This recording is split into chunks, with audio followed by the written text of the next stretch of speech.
আজ আমি আমার ছাদ বাগানে কালো বেগুন চারা রিপোর্ট করব।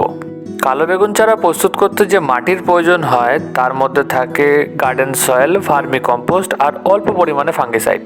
যেসব বাগানিরা ছাদ বাগানে কালো বেগুন চারা লাগান তারা প্রধানত বাজার থেকে চারা কিনে আনেন বা বাড়িতে বানান।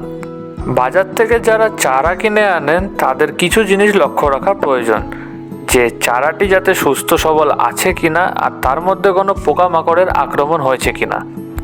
কালো বেগুন চারা সারা বছর লাগানো যায়, 4 থেকে 5 ইঞ্চি হলে তার রিপোর্ট করতে সব থেকে সুবিধা।